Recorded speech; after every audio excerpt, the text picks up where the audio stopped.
Amen. Merci beaucoup. Pouvons nous asseoir. Mais j'aimerais néanmoins vous saluer une fois de plus, chers ministres et ouvriers du Seigneur. Avant d'entrer dans le vif du sujet qui nous rassemble et d'aborder ma part de contribution, j'aimerais donc vous dire déjà toute ma reconnaissance, même si on n'est qu'au début, pour votre présence, ma gratitude, pour votre soutien aussi et pour votre accompagnement. Mes salutations particulières à toutes les délégations venant de l'étranger et de l'intérieur du pays. J'aimerais aussi apprécier et honorer spécialement les grâces et les onctions de qualité que le Seigneur a bien voulu disposer et mettre ensemble, et qui partageront ce pupitre avec moi pour notre bien à nous tous. Gloire à Dieu. Amen, amen. Voilà, établi pour conquérir est le thème qui nous rassemble en cette 15e édition de relèvement. Alléluia. Quelqu'un dit avec moi, établi pour conquérir. Le Seigneur a dit à Jérémie, voici, je t'établis aujourd'hui sur les nations et sur les royaumes. Amen. Il y a ce mystère-ci dans la Bible, c'est que, surtout dans l'Ancienne Alliance, où on parle d'un peuple physique, réel, comment est-ce que Dieu a marché avec ce peuple? Mais nous savons que Dieu n'a pas changé. Il est le même hier, aujourd'hui, éternellement. S'il trouve un homme de la foi de ceux qui étaient là avant, il fera exactement la même chose avec cet homme-là. Donc par la foi, nous pouvons actualiser ces choses qui ont été dites sur Israël ou sur ces grands prophètes des temps anciens. Et c'est quelqu'un d'accord avec moi. C'est notre foi qui actualise la Bible. Donc c'est vrai qu'ici il parle à Jérémie, mais aujourd'hui le Jérémie de ces temps-ci, c'est vous et moi. Donc le Seigneur nous dit, voici, je t'établis aujourd'hui sur les nations et sur les royaumes. Jésus va également dire à ses disciples, ce n'est pas vous qui m'avez choisi, mais c'est moi qui vous ai choisi. Je suis dans Jean 15, verset 16. C'est moi qui vous ai choisi et je vous ai établi afin que vous alliez et que vous portiez du fruit et que votre fruit demeure, afin que ce que vous demanderez au Père en mon nom, il vous le donne. Alléluia. Alléluia. Établi pour conquérir. L'enjeu ici, c'est la conquête. Si nous devions dire ce que sera cette édition du relèvement, en un seul mot, on dirait c'est la conquête. Alléluia. Alléluia. La conquête des nations. Nations ici comme tribu, comme peuple, comme catégorie sociale, comme sphère ou secteur d'activité. Alors, j'aimerais me livrer un peu à cet exercice, la définition des concepts. Il y a plusieurs définitions, mais je vous en donne quelques-unes. Établi pour conquérir. Nous avons dit l'enjeu, c'est la conquête. Conquérir, c'est soumettre par la force. Soumettre par la force. C'est aussi gagner. C'est dominer, assujettir. C'est acquérir. C'est apprivoiser, c'est transformer, c'est travailler, c'est aussi cultiver. Vous êtes là? Oh oh. Il y a des gens qui n'ont pas encore commencé. Voilà. Alors, établi pour conquérir. Établi veut aussi dire oint. Oint pour conquérir. Fixé pour conquérir, formé pour conquérir, fondé pour conquérir, institué pour conquérir. installé pour conquérir, missionné pour conquérir, mandaté pour conquérir. C'est ainsi que ce matin, ma portion dans cette œuvre, c'est de nous dire que la conquête est un mandat. La conquête est un mandat, j'ajouterai même un mandat divin. Quelqu'un dit avec moi, la conquête est un mandat. C'est mon sous-thème.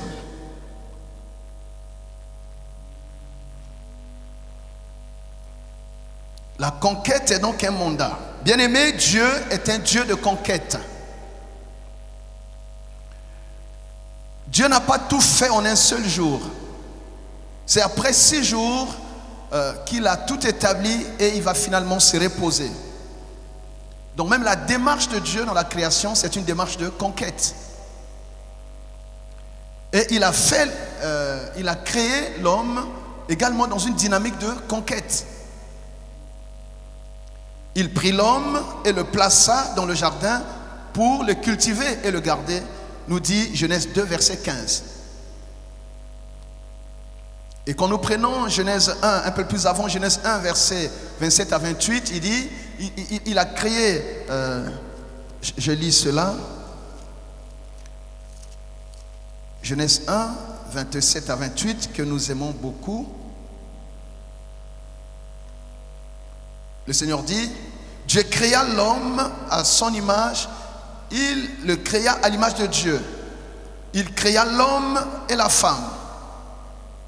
Dieu les bénit et Dieu leur dit, soyez féconds, multipliez, remplissez la terre et la sujettissez et dominez sur les poissons de la mer, sur les oiseaux du ciel et sur tout animal qui se met sur la terre. Quand nous examinons bien cette écriture, nous voyons là-dedans une dynamique de conquête.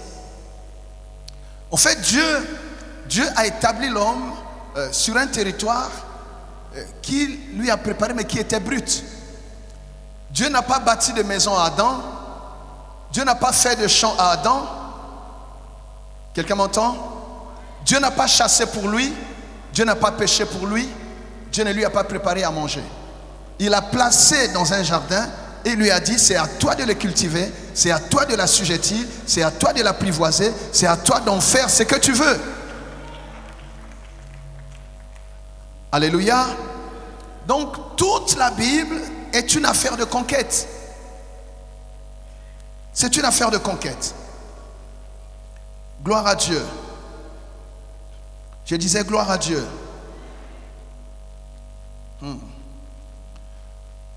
Voilà. Il n'a rien fait pour eux. C'était une façon de leur dire, c'est à vous de le faire. Quelqu'un dit, c'est à moi de le faire. Souvent nous pensons que étant sur la terre, même quand on a prié, nous attendons que Dieu prenne encore la chair pour faire des choses à notre place. Et cela n'arrivera pas. Dieu est esprit. Pour agir sur la terre, il a besoin de quelqu'un qui parle, il a besoin de quelqu'un qui marche, il a besoin de quelqu'un qui utilise sa main. Les desseins de Dieu sur la terre s'exécutent au travers des hommes qu'il a choisis, qu'il a appelés et qu'il a envoyés. Quelqu'un dit Alléluia. C'est à moi de le faire. Notre pays est un Éden, c'est à nous de le transformer. Oh, j'ai pas votre amen. Oui. Et souvent nous tombons dans ce piège de tout attendre de l'extérieur. Non, c'est à nous de le faire. Dieu a déposé en chaque peuple un potentiel, un équipement qui peut lui permettre de transformer le milieu où Dieu l'a établi. Pas seulement prier, mais transformer aussi par le travail et par l'action et l'activité. Quelqu'un dit avec moi, c'est à moi de le faire. Dis, le Congo c'est mon affaire.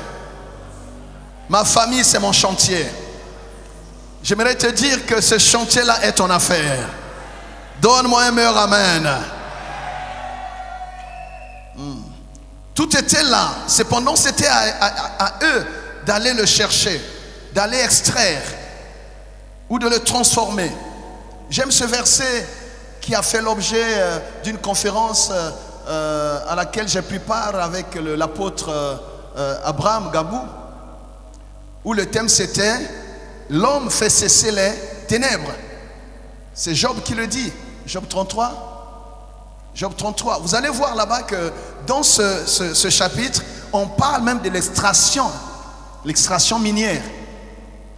Donc on dit comment est-ce que l'homme peut creuser pour extraire les minéraux. Donc on peut être sur un territoire béni, mais si on n'est pas dans une dynamique de conquête, on peut mourir pauvre. Est-ce que quelqu'un entend cela?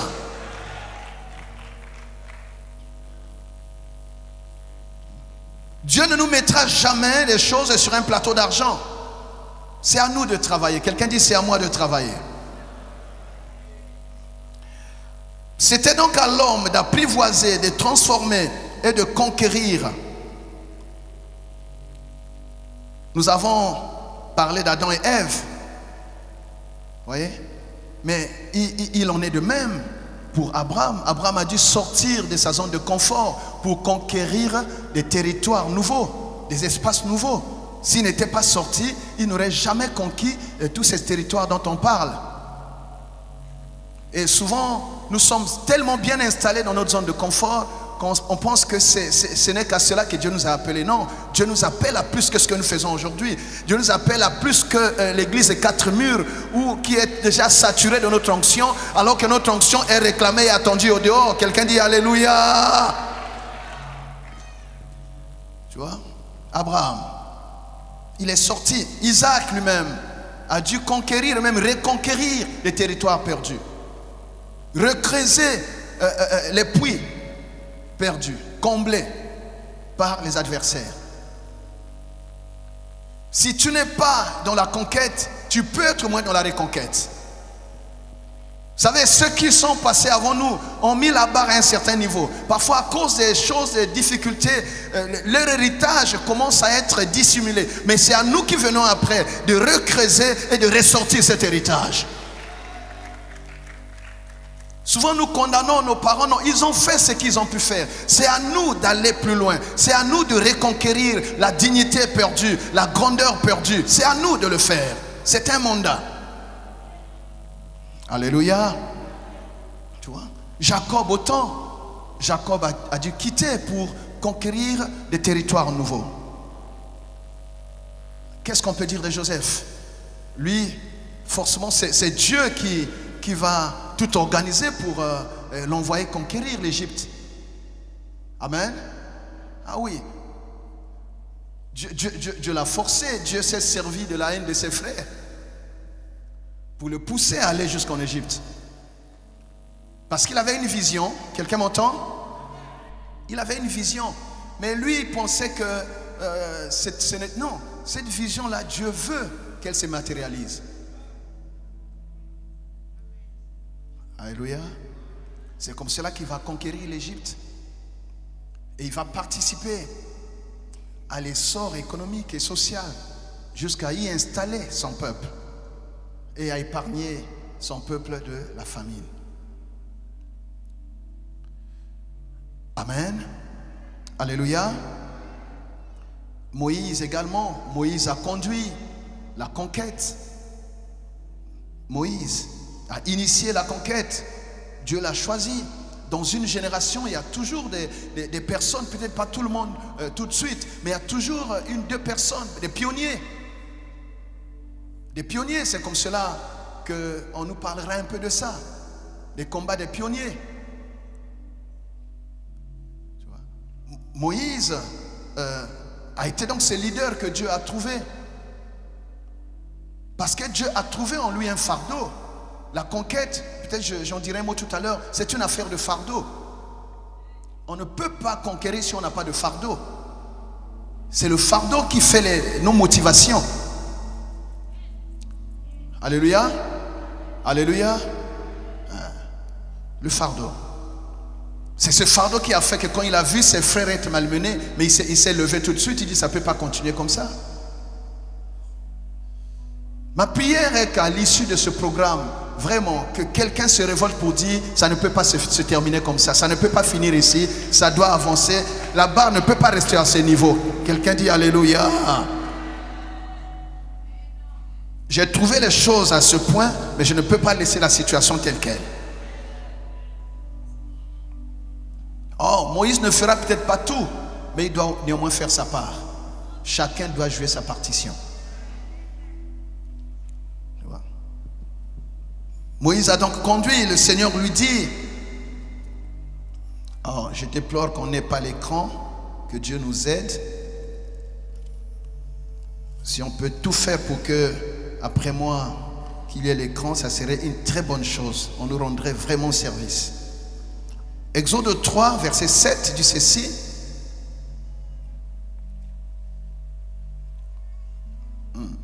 L'Éternel dit, j'ai vu la souffrance de mon peuple qui est en Égypte. Et j'ai entendu écrit que lui font pousser ses oppresseurs, car je connais ses douleurs. Verset 9. Voici, les cris d'Israël sont venus jusqu'à moi. Et j'ai vu l'oppression que leur font souffrir les Égyptiens. Verset 10. Maintenant, va, je t'enverrai auprès de Pharaon et tu feras sortir d'Égypte mon peuple, les enfants d'Israël. Tu vois? Donc il reçoit cette mission. Chacun de nous a une mission. C'est un mandat que Dieu lui a donné. Même si ce peuple a fait des années ici, mais tu es la personne que j'ai choisie pour changer la situation de ta famille, pour changer la situation de ton peuple. Vous savez, si personne ne se lève, rien ne changera. Et tout le monde ne ressent pas forcément la même chose au même moment. Il y a des choses qui te dérangent, mais qui ne dérangent pas tout le monde. Il y a des gens qui pensent que c'est la volonté de Dieu que la famille reste telle qu'elle est là. La volonté de Dieu n'est pas que vous restiez dans la souffrance. La volonté de Dieu n'est pas que nos états restent dans la pauvreté. C'est comme cela que dans ton cœur, il y aura un feu que personne d'autre n'aura. Il y a des choses qui te font manquer de sommeil. Il y a des choses qui font que tu n'es pas tranquille. Quand tu te réveilles, ton cœur bat. Et parfois tu es étonné de voir que personne d'autre n'est dérangé. Personne d'autre n'est dérangé. Pourquoi? Parce que c'est ton mandat à toi. C'est à toi de le faire. C'est ta mission. C'est ta responsabilité. Tu vois? Moïse a conduit donc cette conquête. Mais nous allons voir, bien aimé, que Moïse a fait sa part de travail. La conquête est aussi une affaire de génération. On ne peut pas tout faire tout seul. Il y a un moment ou un autre où on est obligé de passer le témoin. On peut passer le témoin sans quitter la scène. Oui. On peut passer le témoin sans quitter la scène. Mais nous avons l'exemple. Tout de suite après moi, il y aura un père qui viendra ici. Tu vois? Donc, ils nous passent le témoin, mais ils sont là. Et c'est un avantage. Moi, je ne critique pas. Dieu est souverain. Mais moi, je pense que le passage de témoin entre Élie et Élisée n'était pas... c'est un passage un peu difficile. Si Élisée n'avait pas été vigilant, je crois qu'il n'aurait pas reçu le témoin. Et on ne lui a même pas donné le témoin. Le gars a jeté le manteau. Le manteau, on ne le jette pas, on le transmet. Alléluia. Et la grâce que nous avons, c'est que nos pères, ils nous donnent les témoins et ils sont là, ils surveillent, ils voient comment est-ce que, quand on fait des erreurs, ils disent non, ici c'est pas comme ça, ici tu passes comme ceci, ici tu t'arrêtes. N'est-ce pas une grâce que nous avons dans notre église? Est-ce qu'on peut acclamer le Seigneur? On peut passer les témoins sans quitter la scène.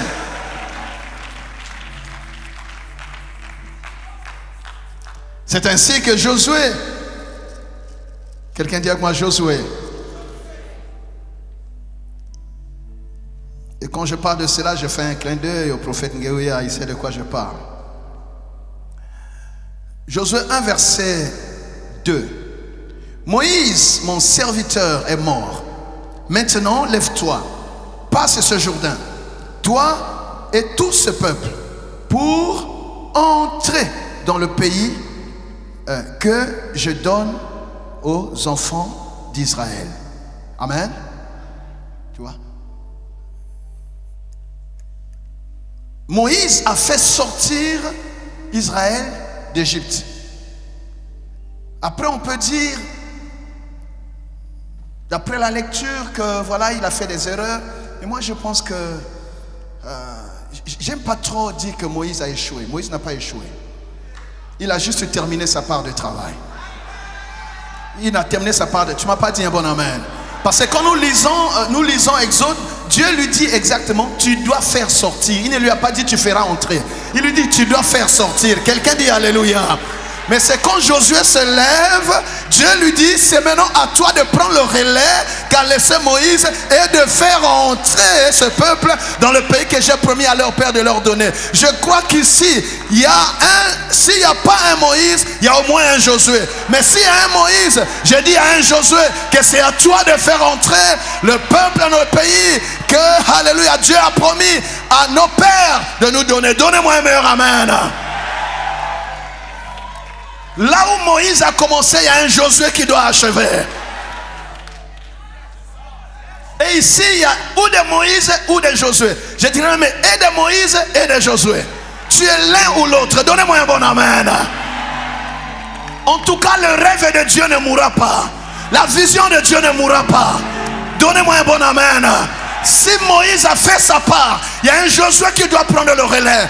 Il y a un Josué qui doit prendre le relais. Et la conquête est une affaire et de Moïse et de Josué. Donnez-moi un bon amen. Les uns font sortir, les autres font entrer. Tu es dans quel camp? Donnez-moi un bon amen. Les pionniers font sortir et les Josué font entrer. Est-ce qu'on peut acclamer le travail de Moïse?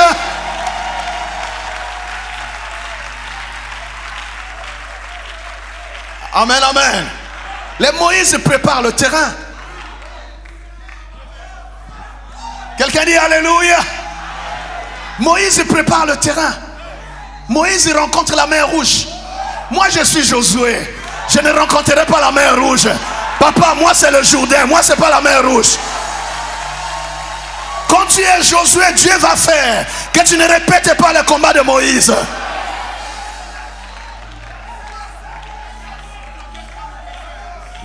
Ce que Moïse a rencontré dans le désert, ça c'est pour lui. Je salue sa foi.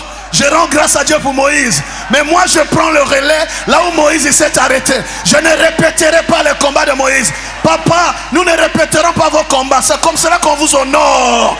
Parce que vous avez réglé le problème. Donnez-moi un bon amen.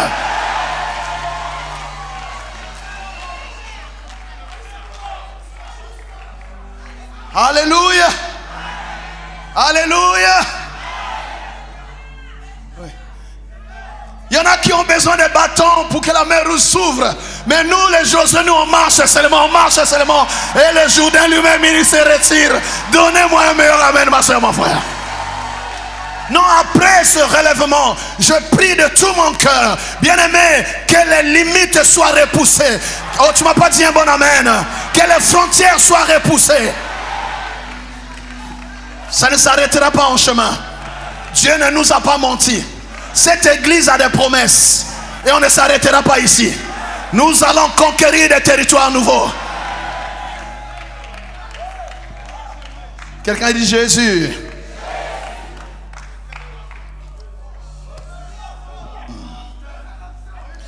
Vous voyez, Dieu veut sauver, mais il passe par quelqu'un. Dieu a vu, le fardeau, c'est le fardeau de Dieu. Il dit, j'ai entendu les pleurs de mon peuple, les cris de mon peuple, mais je n'ai pas de chair. Je ne peux pas marcher parce que je suis esprit. J'ai besoin de quelqu'un qui se lève. Qui enverrai-je? Je vais emprunter une bouche. Je vais emprunter le pied de quelqu'un. Je vais emprunter la main de quelqu'un. Donnez-moi un bon amen. Qui enverrai-je? Qui parlera pour nous? Qui marchera pour nous? Esaïe a dit, mais voici, envoie-moi. Pourquoi? Parce qu'il avait déjà ce fardeau dans son cœur.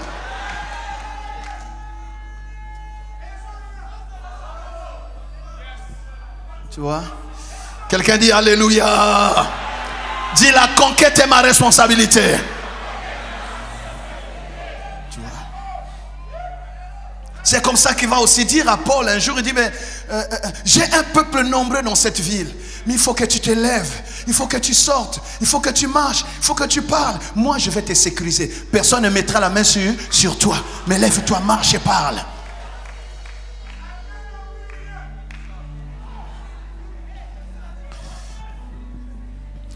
La conquête, je disais, est une affaire de génération. Oui. Alléluia. Tu vois, conquérir. J'ai parlé de tout cela, mais on peut parler aussi de Daniel. Daniel et ses compagnons, on voit comment est-ce qu'ils ont conquis Babylone. Comment ils ont conquis Babylone. Avec leur sagesse, leur intelligence, l'esprit supérieur, mais aussi leur valeur. Il n'y a pas de conquête sans valeur. Parce que quand nous devons conquérir, les gens nous demanderont qu'est-ce qu'ils ont apporté de nouveau. Qu'est-ce qui a changé? Il y a des choses que nous voulons avoir, mais qu'est-ce qui va changer avec nous? Alléluia. Tu vois. Mardochée et Esther ont également conquis. Avec la consécration, la prière. Tu vois. Alors, je vais vite. À l'instar de Josué qui prit donc la succession de Moïse, le Seigneur remit également le témoin à ses disciples qu'il a formés pendant plus de 3 ans. C'est comme cela que nous disons,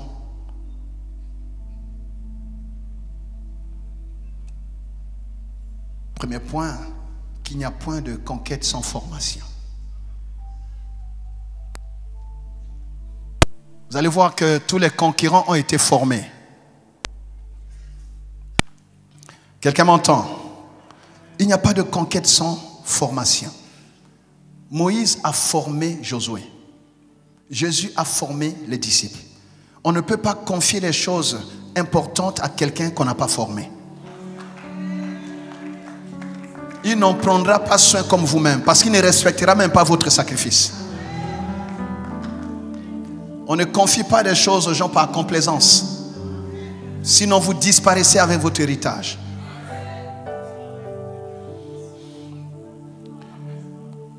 Il n'y a pas de conquête, deuxième point, sans l'obéissance. La conquête exige l'obéissance. Isaïe 48, versets 17 à 18, il dit, je veux t'instruire pour ton bien et te montrer la voie que tu dois suivre. Cela va assurer ton bonheur et ton bien-être. Pourquoi l'obéissance? Parce que tu ne te lèves pas par toi-même. Il y a un donneur d'ordre. C'est le fardeau de Dieu qu'il nous partage. Jésus a dit, venez à moi, vous qui êtes, vous tous êtes fatigués, chargés, je vous donnerai du repos. Il dit, prenez mon joug qui est léger.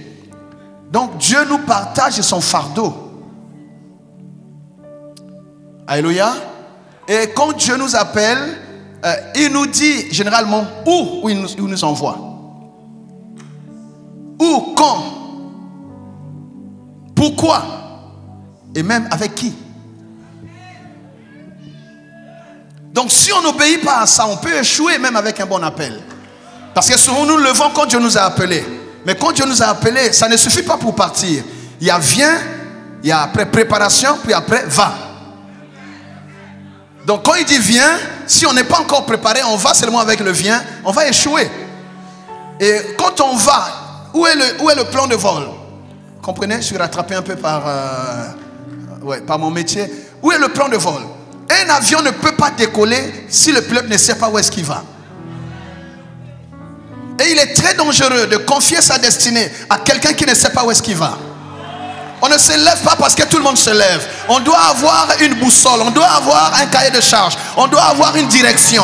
Si Dieu a appelé, Dieu doit t'avoir équipé. Mais il t'équipe pourquoi? Pour une mission. Parce que si tu vas là où Dieu ne t'a pas envoyé, tu n'auras pas l'onction de ce terrain-là.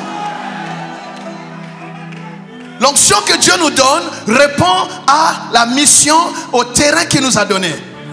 Dieu ne nous accompagne pas là où il ne nous a pas envoyés. Les anges qui sont commis à notre protection ne nous protégeront pas à Tarsis alors que Dieu nous envoie à Ninive. Et quand on va à Tarsis, on est soi-même en danger et on devient un danger public parce que quelqu'un qui est désobéissant, il attire le malheur sur tous ceux qui sont à côté de lui. Donc l'obéissance.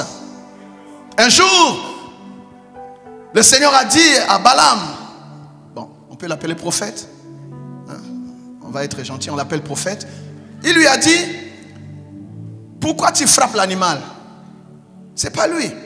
C'est moi-même qui suis sorti pour te résister. Parce que j'ai vu que la voie que tu as prise là, c'est la voie qui conduit à la perdition. Donc il y a des choses où même dans le ministère, ce n'est pas les démons, ce ne sont pas les sorciers. C'est Dieu qui te résiste parce que tu es en train de partir avec sa provision là où il ne t'a pas envoyé.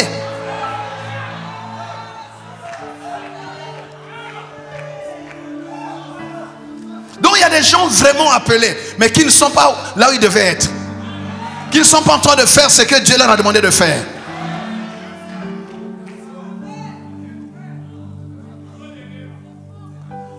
Tu vois? Dieu ne sera pas avec nous à Tarsis. Tu vois? Donc la réussite de la conquête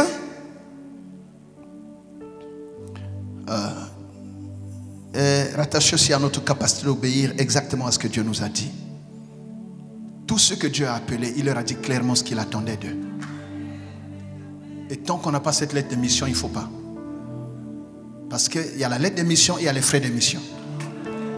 Et les frais de mission, on ne donne pas à quelqu'un qui va ailleurs que là où on l'a envoyé. Sinon, c'est un détournement de chapitre, un détournement d'onction, une dilapidation, c'est ça?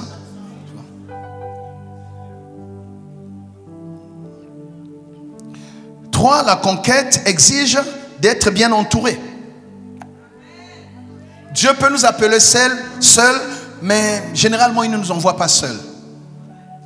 C'est comme ça qu'un jour Moïse a dit, tu me dis de me lever, d'aller avec ce peuple, mais tu ne me dis pas qui sera avec moi. Exode 33, versets 12 à 13. Donc parfois on a l'appel, mais on s'est mal entouré et le terrain est difficile. Alléluia. Il dit un jour, je crois c'est à Jérémie, il dit les gens avec qui tu marches là, tu finiras les mains sur la tête. Tu ne peux pas réussir avec eux. Que le Seigneur nous accorde sa grâce d'être bien entouré. Moïse avait Aaron, Moïse avait Hur, Moïse avait Josué. Et même Aaron, on sait ce qu'il a fait à son frère. Que Dieu nous aide. Heureusement qu'il avait Josué.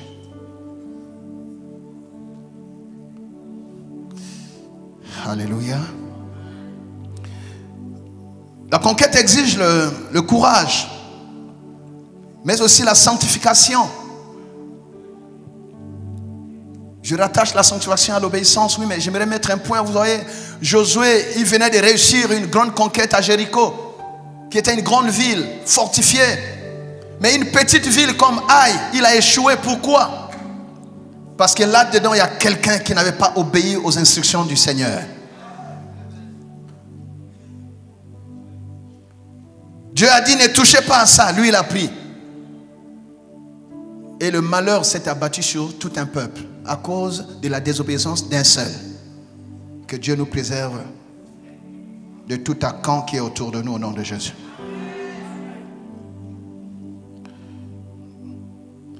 Oui, la conquête, je disais, exige aussi l'unité. Quand on est unis, on fait beaucoup de choses. Quelqu'un a dit, seul on va vite, mais bien accompagné, on va plus loin. Quatrième point, la conquête a un prix à payer. Dis-moi, un prix à payer. La conquête a un prix à payer. Parce que généralement, les conquérants sont des pionniers. Tu vas là où personne n'est allé. Et là, il n'y a pas de classe business. Il n'y a pas de première. C'est peut-être en hélico. Sinon en 4x4. Mais généralement à pied. Ou la pirogue. Ça va demander un prix. C'est ainsi que j'ai supplié le Père pour que dans son message, qu'il nous parle un peu de leur parcours, les pionniers, les combats des pionniers. Tu vois, la conquête a un prix. Oui, les conquérants payent généralement le prix le plus fort. Ils défrichent. Ils passent là où personne n'est jamais passé. Ils rencontrent des montagnes que personne n'a jamais affrontées. Ils rencontrent des bêtes féroces. Et ces gens-là, il faut les respecter. Si tu les ignores, tu vois, il y a le chemin de fer qui est là. Mais tu risques de recommencer. Ta voie pour aller à Pointe-Noire. Tu vas rencontrer le Mayombe, tu vas rencontrer les choses. Les pionniers, c'est eux qui déblaient le chemin. Tu vois, c'est aussi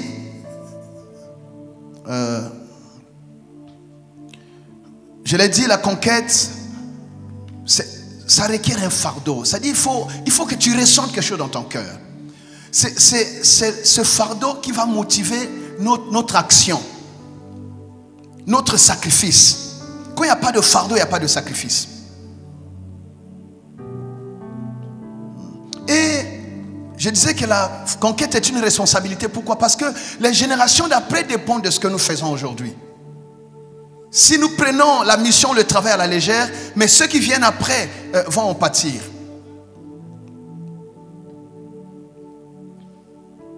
Et généralement, les conquérants, ils ne travaillent pas pour eux-mêmes. Les conquérants travaillent pour la postérité. Ils travaillent pour les générations qui viennent après.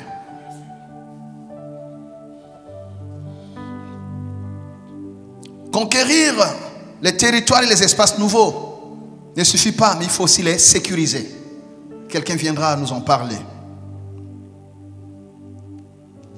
Et cela s'impose. Ce n'est pas une option. La conquête n'est pas une option. C'est un mandat. C'est une responsabilité.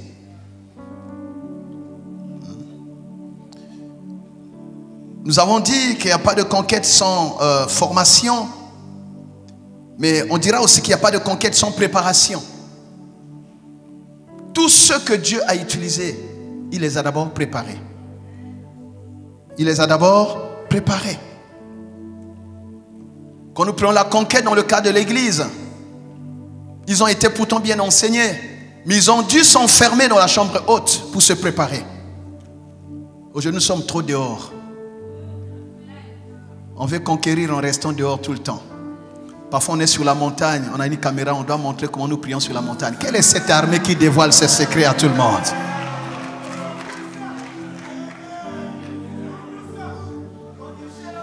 Hein? C'est ça. On est dehors, on est à la quête, nous tous, hein? Mais que Dieu commence à nous aider. On est à la quête des vues. Mais les vues, c'est une église virtuelle. C'est des gens que tu ne connais pas. Qui t'a dit qu'ils ont vraiment suivi ton message?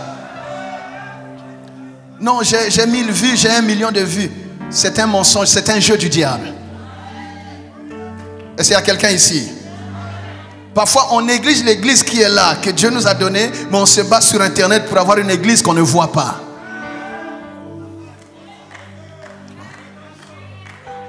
Je ne sais pas pourquoi j'ai parlé de ça, mais... la préparation exige parfois qu'on se cache, le lieu secret, la chambre haute. Ils ont disparu de la scène pendant 10 jours pour attendre quelque chose de grand, parce qu'ils avaient le monde à conquérir, les nations à conquérir.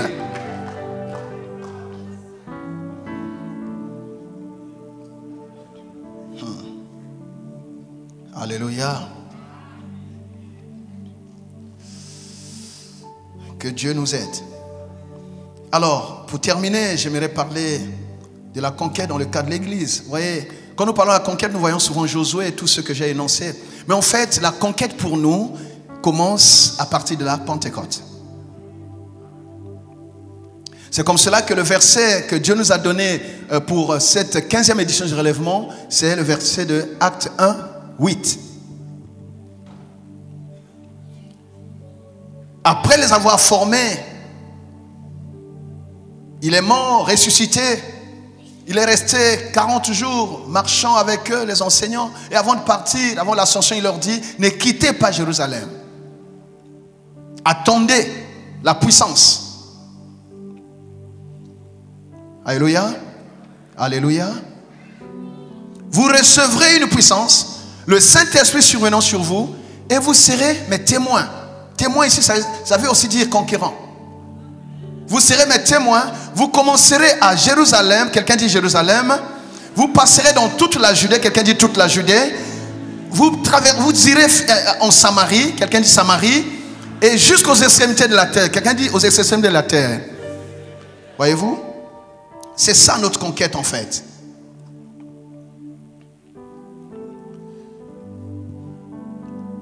La conquête ici, ce n'est pas seulement, c'est d'abord cela, c'est vrai, gagner les âmes, implanter les églises, c'est comme cela que nous étendons le royaume.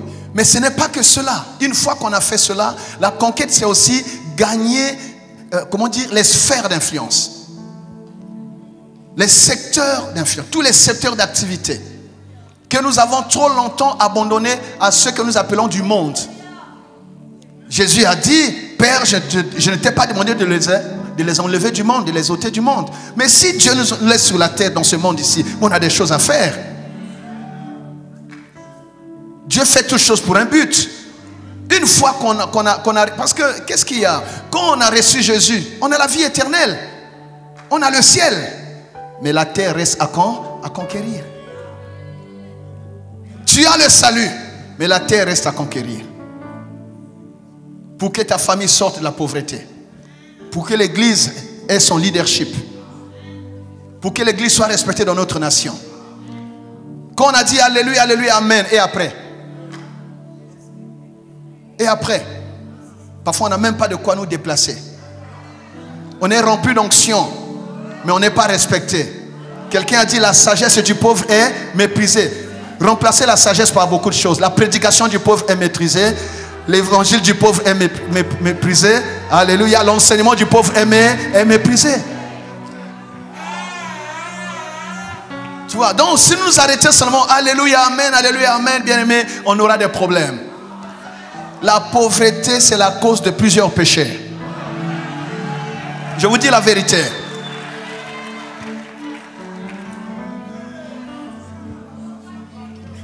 Et une église qui n'est pas bien enseignée dans ces choses, vous allez voir, et c'est ça aussi pendant un moment on a été comme ça. Quand vous voyez quelqu'un essayer de réussir à l'église, faites attention, certainement qu'il a touché. Il a touché à quoi?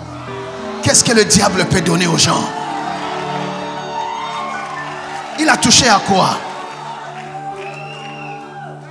Tu vois, nous demandons la bénédiction, mais nous ne supportons pas ce que Dieu a béni avant nous. Dieu ne peut pas te donner ce que tu combats.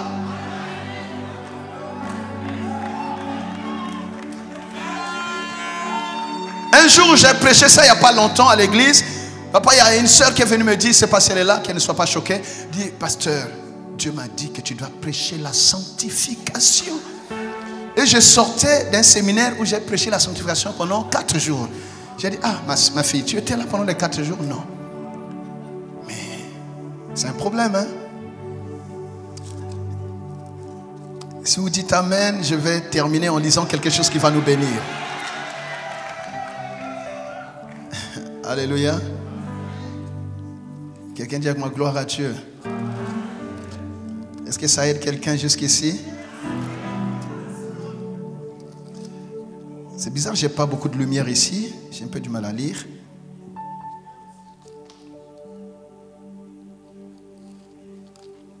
J'aimerais lire ce verset que nous évoquons tant, mais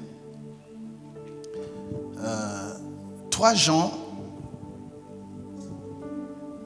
1 à 3. Vraiment, on n'a pas beaucoup de lumière ici. Alors, 3 Jean, je prends à partir du premier verset. L'ancien à Gaius, l'ancien ici c'est Jean.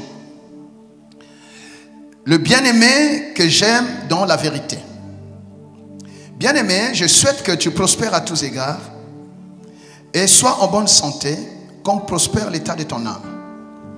J'ai été fort réjoui lorsque des frères sont arrivés et ont rendu témoignage de la vérité qui est en toi, de la manière dont tu marches dans la vérité. Je m'arrête là, quelqu'un pourra continuer après. Qu'est-ce qu'il y a dans ce texte en réalité? Souvent nous ne prenons que le verset 2. Ici, Jean a examiné la vie de Gaius. Tout le monde rendait un bon témoignage de Gaius. Gaius craignait Dieu. Gaius était intègre. Gaïus n'était pas capable du moindre péché.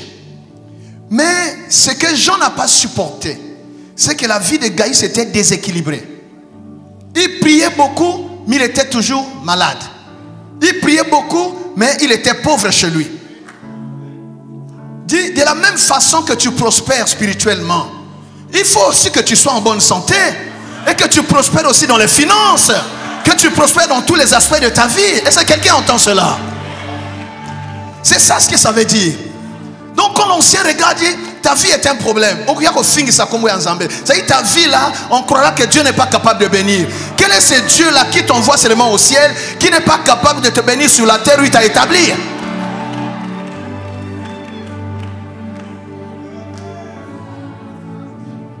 C'est comme ça que moi, je n'ai pas de complexe quand je prêche la prospérité. Personne ne peut m'intimider sur ça parce que c'est biblique. C'est biblique. On a lu Genèse 1, 27 à 20. C'est quoi? C'est la prospérité. Prospérer, ça veut dire quoi? C'est réussir. Comment on va enlever ça? Ce n'est pas parce qu'il y a des abus qu'on va enlever des portions de l'écriture. Donc, nous devons conquérir aussi des domaines qui nous échappent. Conquérir le monde des affaires. Nous devons avoir des hommes d'affaires à l'église. Dieu n'a aucun problème pour bénir quelqu'un qui est sauvé. Parce que toi qui es sauvé, tu seras une bénédiction pour ta famille. Tu vas aider les orphelins, tu vas aider les pauvres. Tu peux aller à l'hôpital où il y a des femmes qui ont accouché, qu'on ne libère pas parce qu'ils n'ont pas payé une petite ordonnance, ce n'est pas de 5 000. Tu seras le prolongement de la main de Dieu là-bas. Non, changeons notre façon de voir. Moi je prie que Dieu donne à l'église de notre nation d'être une église décomplexée par rapport à l'argent, décomplexée par rapport à la prospérité. Nous avançons dans la prospérité de l'âme, mais nous devons aussi conquérir les sphères d'influence.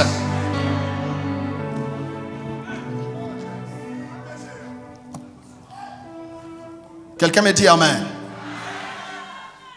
Voyez-vous? Il y a des hommes de Dieu, mais leur message n'est pas respecté. Il y a des hommes de Dieu qui peuvent parler plus que moi 1000 fois ici au Congo. Mais ce qui leur manque, c'est quoi? C'est seulement qu'on leur donne une plateforme, le micro qu'on prépare. Il y a des gens ici. Je vous dis la vérité. Nous, Dieu a fait grâce. Bon, il passe par les voies. Voilà. On peut pas. Mais je sais, j'en suis conscient. Il y a des gens, quand je les écoute, je dis, mon Dieu, on a de telles grâces dans ce pays. Il manque quoi? Juste qu'on fasse un podium. Même Jésus, écoutons bien aimé, Jésus avait un message. Mais si Pierre ne lui avait pas prêté la barque, tu peux avoir l'onction, mais s'il n'y a pas de barque, personne ne t'écoutera. Que Dieu nous donne des ciments à l'église, qui nous donne la barque pour que nous prêchions l'évangile. Donnez-moi un bon amen. Je prie que l'onction de Dieu vienne sur l'église du Congo, que nous sortions de la pauvreté, que nous sortions de la médiocrité. Est-ce qu'il y a quelqu'un qui dit alléluia? Quand tu dis amen, et cette onction vient sur toi.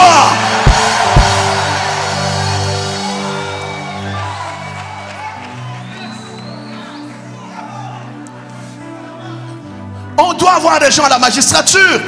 On doit avoir des généraux chrétiens qui affichent et affirment leur chrétienté.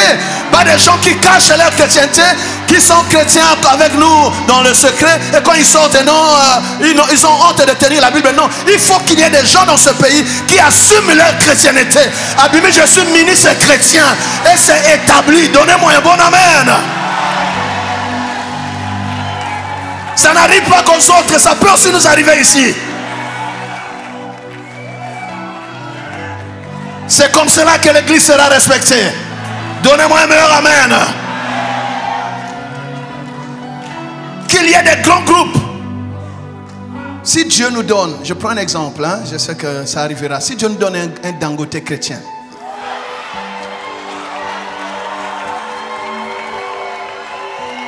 Bishop, il y a des prières que tu fais là, tu ne dois même pas les faire.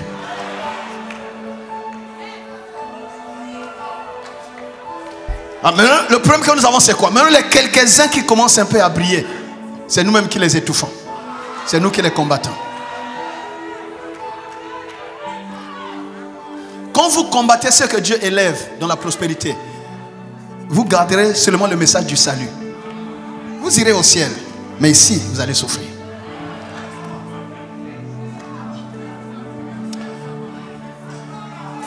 Nalobi Mabe.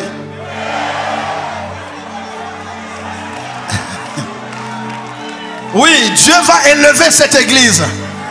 Parce que ta position doit être une bénédiction pour le royaume. Dieu va placer plus de chrétiens au parlement. Dieu va placer les chrétiens dans les sphères d'influence. Donnez-moi un bon amen. Dieu va placer les Daniel au palais, des Daniel au palais, aux côtés du roi, des Daniel. Parce que je crois vraiment de tout mon cœur que si Daniel entre au palais, les magiciens n'auront plus de travail. Parce que le roi va découvrir la vérité qui vient d'en haut. Il dira, mais Daniel, tu étais où depuis tout ce temps?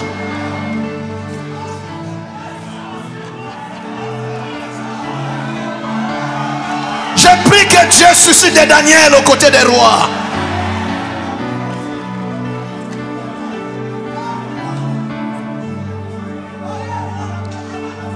Bon, si tu dis amen, je termine vraiment. Alléluia. Je termine pour dire que la conquête est un combat. La conquête est un combat. Quand on parle de conquête, c'est-à-dire qu'il y a la guerre. La conquête est une guerre. Et c'est une affaire de courageux. La réalité viendra toujours te dire que tu ne peux pas. C'est pour ça que Dieu sait que tu ne peux pas. Ce n'est ni par ta force ou par ta puissance. C'est comme ça il dit, attendez à Jérusalem. Vous recevrez une puissance. Le Saint-Esprit survenir sur vous et vous serez mes témoins. Vous commencez à Jérusalem, mais vous ne vous arrêterez pas à Jérusalem. Vous savez, il y a des gens qui ont bien commencé un jour, mais qui ne sont jamais sortis de Jérusalem. Tu commences le ministère là où tu as commencé, mais jusqu'à aujourd'hui tu tournes en rond. Jérusalem. Les parents ont commencé là, les enfants viennent terminer là, non, dit Jérusalem. Et la prière que je fais pendant ces 5 jours, que Dieu déverse ici une onction qui va faire que si tu as commencé à Jérusalem, que les portes de Jérusalem s'ouvrent et te laissent sortir. Donne-moi un bon amen. L'onction que Dieu déverse ici, les limitations qui ont arrêté tes parents, ceux d'avant, ne pourront pas t'arrêter. Parce que ce n'est pas toi, mais c'est l'onction de Dieu qui va t'ouvrir le chemin. Donnez-moi un bon amen. Que Dieu te donne l'onction de ta mission. Que Dieu te donne l'onction de ta vocation. Que Dieu te donne l'onction de ton appel. Il n'y a pas quelqu'un qui dit Alléluia. Tu as un appel, tu as une vocation, tu as une mission. Reçois la provision spirituelle. Reçois la provision spirituelle. Tu ne finiras pas là où ils ont fini. Tu ne t'arrêteras pas là. L'Éternel est vivant. La puissance de Dieu est là. Les limitations sont brisées. Les limitations sont brisées. Tu dois t'élargir. Tu dois avancer. Tu dois monter. Tu dois aller plus loin. Tu dois monter plus haut. Quelqu'un dit Alléluia.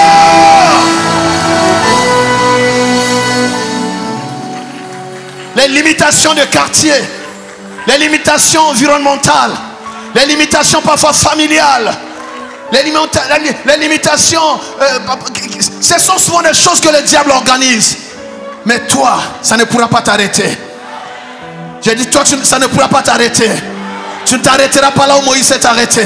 Tu ne t'arrêteras pas là où Élie s'est arrêté. Tu monteras plus haut. Tu iras plus loin. Quelqu'un dit Alléluia.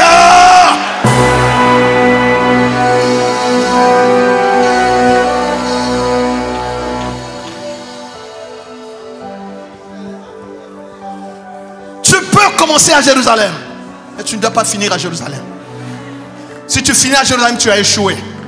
Et tu as compromis l'avenir de beaucoup de gens qui comptaient sur toi. Tu ne combats pas seulement pour toi. Tu ne travailles pas pour toi. Il y a une population derrière. Il y a des gens qui ont déjà essayé les fétiches, ça n'a pas marché. Qui ont essayé la magie, ça n'a pas marché. Et ils espèrent que toi, par ta foi là, tu vas délivrer la famille. Les gens comptent sur toi.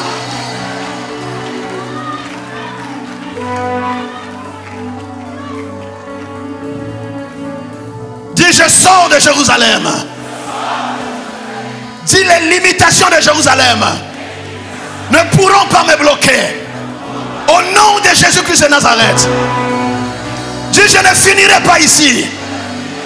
C'est valable pour tes affaires, c'est valable pour ton entreprise, c'est valable pour ta famille, c'est valable pour tes enfants. Là où tu t'es arrêté, tes enfants ne doivent pas s'arrêter là. Un père, c'est celui qui fait que ses enfants ne recommencent pas là où il a commencé, mais il prend le relais là où il s'est arrêté. Tu vas donner la taille à tes enfants.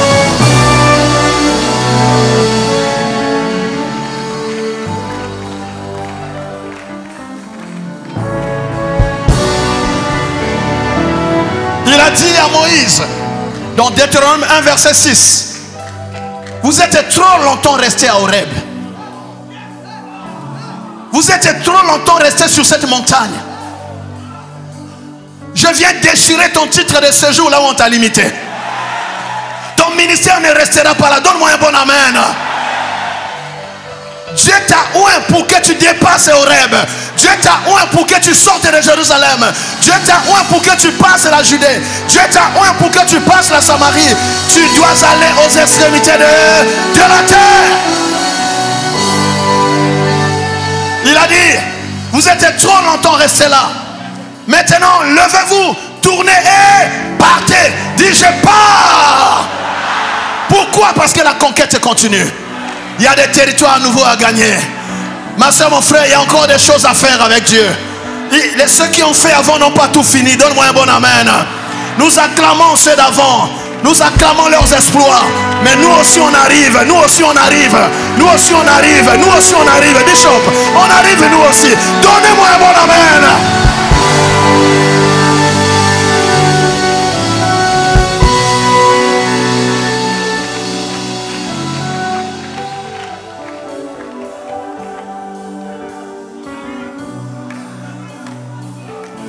Voilà, bien-aimé. Voilà, bien-aimé. J'ai voulu, avec la permission des pères, ouvrir cette 15e édition de relèvement. Parce que c'est un fardeau qui est dans mon cœur. Moi, je crois vraiment qu'avec l'évangile, on peut changer notre nation. Moi, je crois vraiment qu'avec l'évangile, on peut établir la lumière de Dieu sur nos nations. Je répondais hier à une question de journaliste. Quel est l'impact de ce que vous faites dans la nation? Vous savez, on peut avoir les meilleurs programmes possibles. Mais il y a des combats qui demandent des autorités spirituelles. Et quand c'est comme ça, il faut que les hommes de Dieu se lèvent. C'est pour ça que je disais, l'Église ne doit pas être un problème pour l'État. L'Église est partenaire. Chacun joue sa partition. Il y a des choses qui se dégagent si l'Église se lève. Et croyez-moi, pendant ces 5 jours, toutes ces onctions réunies ici vont dégager l'atmosphère. Et cette année 2025 est une très bonne année pour notre nation. Tu ne m'as pas dit un bon année. Une très bonne année sur notre nation. Une très bonne année pour notre nation. Parce que le Seigneur va nous exaucer. Il a dit, c'est moi qui vous ai établi afin que vous alliez, que vous portiez du fruit, que votre fruit demeure et que tout ce que vous demanderez en mon nom au Père, il vous l'accordera. Tout ce que nous avons demandé pendant ces 5 jours, Dieu a déjà ouvert le ciel pour nous l'accorder. Que le grand Dieu d'Israël, le Dieu de notre appel, le Dieu de cette vision de relèvement, lui qui a pu prendre quelqu'un de nulle part comme moi, il a mis sa parole dans ma bouche. Que ce Dieu-là qui nous a rassemblés fasse de chacun de nous un conquérant. Fasse de chacun de nous un conquérant. Et au sortir de ces assises, que plus personne ne reste sur place. Qu'un ministère prenne son envol. Que celui qui lavait le filet reprenne encore la pêche. Que celui qui était en bas commence à monter. Parce que Dieu n'a pas fini avec nous. Que le Seigneur vous bénisse. Et que le Seigneur bénisse sa parole.